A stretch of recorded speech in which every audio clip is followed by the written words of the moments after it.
load everything back up. But anyway, at the end of the day, while my man Lil Big sitting up there in the front seat smiling because he know I'm about to go in, Ross ain't never heard me rap before.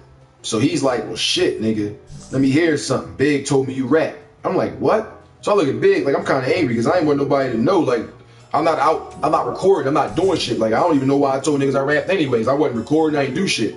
So he like, yo, don't worry about it, Hawk, just spit something, man. I ain't trying to hear that shit. Meanwhile, he's driving, the coolest conversation I ever had. This nigga leaned back.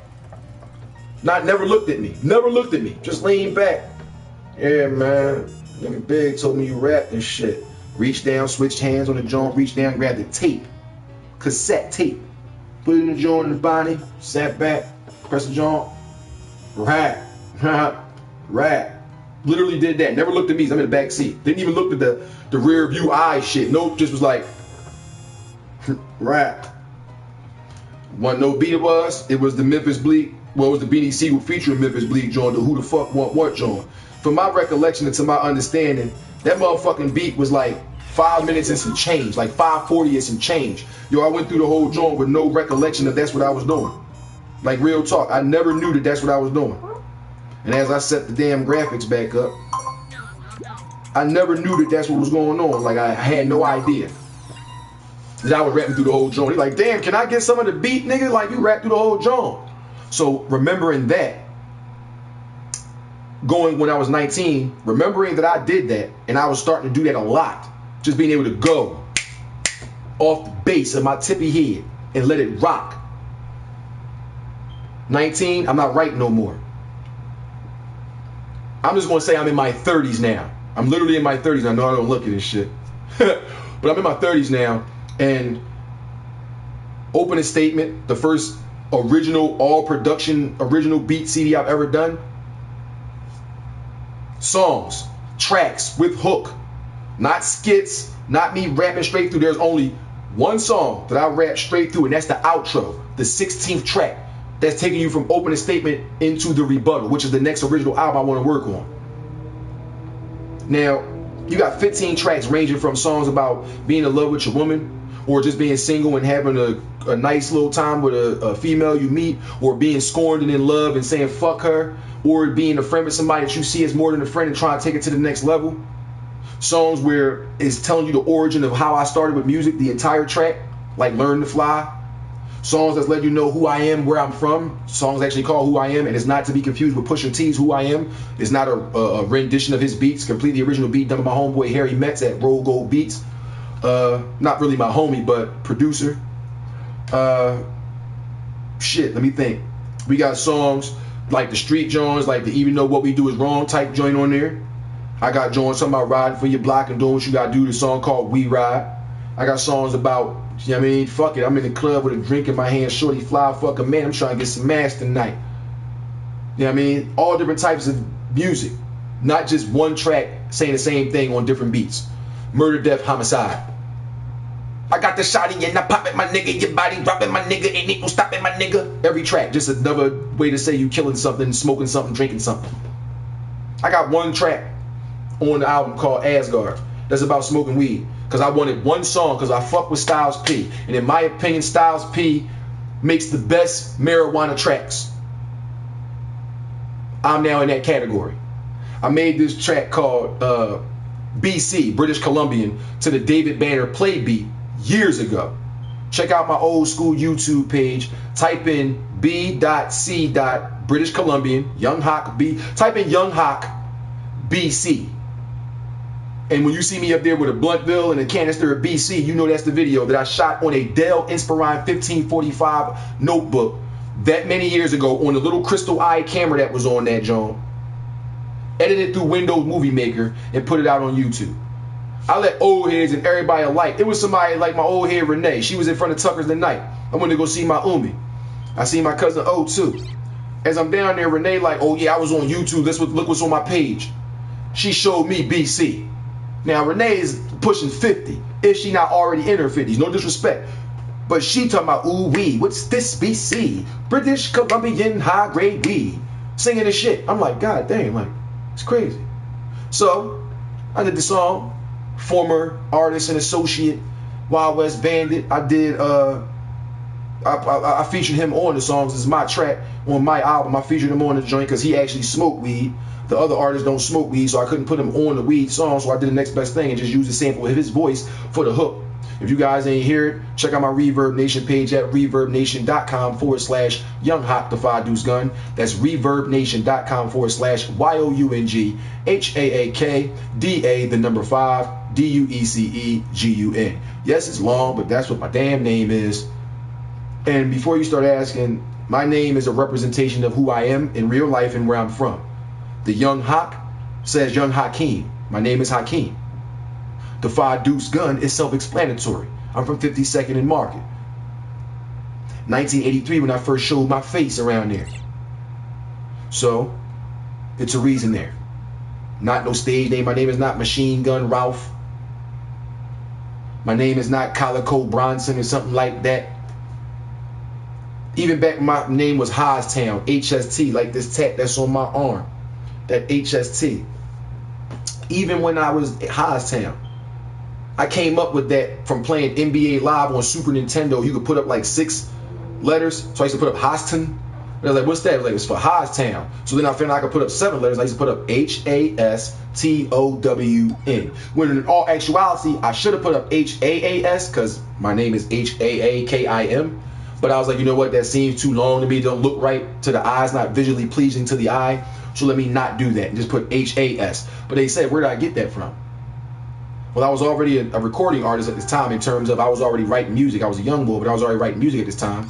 Didn't have no name. Never recorded, never did no show or nothing like that. So I was just writing to see if me and my brothers would ever go to this independent studio you were talking about and do our thing. That being said, I was sitting there playing the NBA Live trying to make my own profile because I was tired of playing off my cousin Jimmy and my brother James joint. So I'm like, you know what? Let me make my own joint tonight. And I thought I was like, you know what? This could also be my rap name. My name is Hakeem. I'm from Philly, Philly my town. Like, I'm from here. You know, I'm going to call myself Hoztown, like Philly my town. So my name is not only representing myself as the born leader in which it means, but it's also showing a representation of Philadelphia. I'm repping Philly. I'm from Philly. That's what my name is basically saying, Hakeem from Philadelphia. So the HST stuck. But then I was like, damn, you got the Young Hawk, the 5 Deuce Gun. So Young Hawk is the smart motherfucker. Hakeem is the educated, but will fuck you up with some crazy shit, mentally, physically, spiritually, all types. Hoztown, the nigga that just gonna ram on beats. Give me an instrumental, I'm going on it. That's Hoztown. HST just go on shit. Young Hawk can give you some thought-provoking music. Put some substance in a track, make tracks, original beats. You understand what I'm saying? You might not. Don't worry about it though. That's just what I'm into. That being said, phone lines are still open because we rocking out here all night long, ladies and gentlemen. It's Radio AFG Live. 215-471-0713 is the number. The number one more again, 215-473-0713. I'm sorry, 471-0713. Don't want you calling nobody. Lady Goodfella. There's people on. I'm just looking at your message saying that you was trying to get it to work, but you want to check it out if you get home quick enough. Don't worry. 6 minutes. If you just going your way home now, don't worry about it. You know what I'm saying? You'll make it because we're going to be rocking out. I appreciate the followers and the viewers. If you guys got pages or something like that I'm not following that you want me to follow, leave it in the comment section. I will make sure to get to you. Email me at the email address I'm giving out. If you don't remember it, at the end of this broadcast, when this is over and I cut this off, you'll be able to watch it again in its entirety in a few hours via my YouTube page for the external program that I'm going to pull it out of and export it right over to my YouTube at youtube.com/5 Deuce Gun. That's youtube.com/5 DUECEGUN. Click the like and subscribe on the page. If you got a page you want me to subscribe to, please type it right down there. Yo, like my page and repost my shit. I'll do it.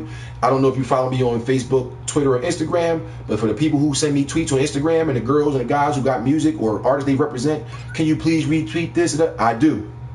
And if you see my Facebook page, you can see HBK or the 5 Deuce Gun has retweeted this person, and I make sure that motherfucker see it. As I was telling people on the radio show, if you had 2,000 followers and you had a track or food or something that you wanted promoted and only your 2,000 followers seen it, as soon as you send it to me and want me to and put it out there, the first tweet that I send out is automatically seen by over 5,000 people. For the thousands on Twitter, the 1,000 or so on Instagram, the few thousand that I got on Facebook. You combine all, because they all get hit at that one time. When I put that link out, they all get hit at that one time. So why not have your shit seen, heard, smelt, felt, dealt, and eaten by over 7,000, your 2,000 and my 5,000? If you want to promote your business and get that shit off the ground the right way, would it hurt for you to actually get your shit heard by a couple thousand other people? No, it wouldn't. So for those of you out there who are doing drawings, who are boxers trying to promote their next fight, computer technicians who can fix people's viruses on their computers, individuals who do graphic design, who wants to show people they can do graphic design for the low, people who do music, whether you engineer, master, whether you rap, if you're trying to get booked, whatever it is, send your information to defydewsgun@gmail.com. That's DA, the number 5, DUECEGUN@gmail.com. And I will make sure to promote your shit. It don't cost you nothing. Yes, beats cost you something. Videos and video editing cost you something. But playing your music, interviewing you, promoting whatever it is you want to promote and whatever you want to say, because Radio AFG Live, I don't know if you've been paying attention to this, is fucking uncensored, ladies and gentlemen. And it's not just on Twitch. Twitch version is uncensored. Blog Talk Radio's version is uncensored. I don't tell people what to say.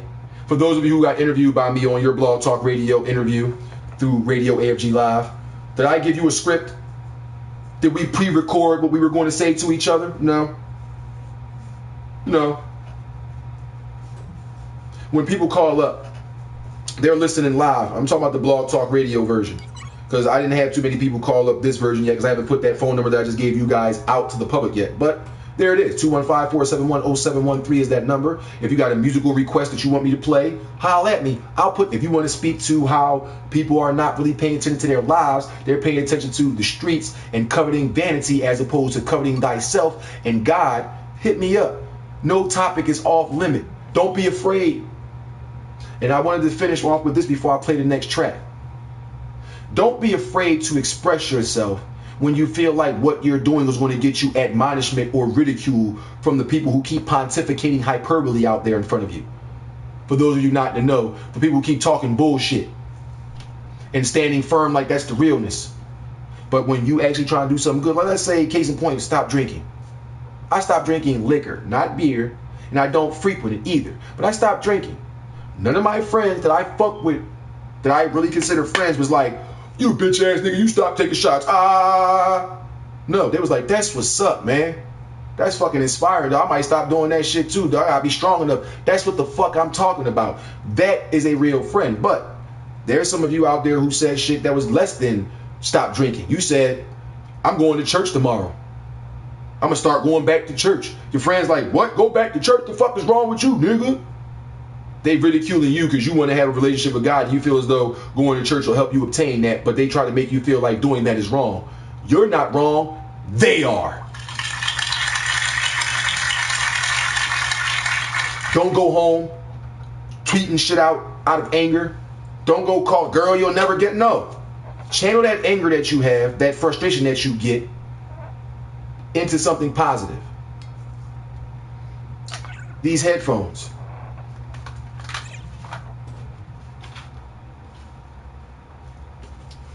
This laptop with the terabyte hard drive and 8 or 12 gigs of DDR RAM. This laptop is Beats by Dre special HP Pavilion laptop.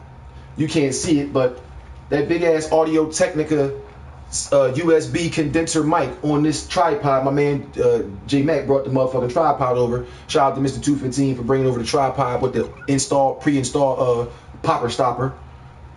But I'm getting off base.